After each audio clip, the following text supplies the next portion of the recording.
எக்ஸாமுக்கு வந்து படிச்சுட்டு இருக்கேன். ஸோ இப்போ தான் வந்து படிக்கலான்னு வந்தேன். ஒருத்தன் வந்து எவ்வளோ டார்ச்சர் பண்ணுறான்னு வந்து பாருங்கள் கைஸ். ஹலோ சார், எப்படி சார் படிக்கிறது? இப்படி உட்காந்திங்கன்னா இங்கே தான் உட்காருவானா இவர். வாழை வந்து பாருங்க. ஸோ வாளுக்கு வந்து ஒரு ரெஸ்டிங் ஸ்பேஸ் வந்து நம்ம தரணும். அந்த ரெஸ்டிங் ஸ்பேஸ் தான் இது. நான் வந்து அரியர் வச்சேன்னா அதுக்கு காரணம் இந்த பையன் மட்டும் தான் கைஸ். இந்த பையன் மட்டும் தான் கைஸ். இப்போ தான் கைஸ் படிக்கவே உட்காந்துருக்கேன். படிக்கவே விட மாட்டேன்றான். சரி ஓகே தென் வெற்றி அண்ணா வந்து சைலண்டாக இருப்பாங்க கைஸ். அவன் தொல்லையே பண்ண மாட்டான். இந்த பையன் பாருங்க. Happy birthday happy birthday. அவன் சைலண்டாக இரு. அப்பா வந்து சூப்பராக படிச்சிருவேன்.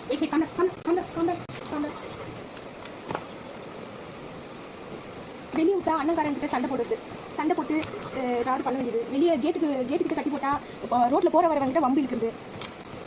இந்த சரி நம்ம தான் வச்சுக்கோன்னு பார்த்தா படிக்க விடாமல் தொல்லை பண்ணலாம். வெற்றி பேர் வந்து பொம்மை, இவர் பேர் வந்து குழு கூப்பிட்டா அவ்வளோ குழு சந்தோஷமாயிடுவாரு. பாய். இதை நான் வந்து படித்து பாஸ் ஆவேன்னு நான் வந்து மனப்பூர்வமாக நம்புகிறேன்.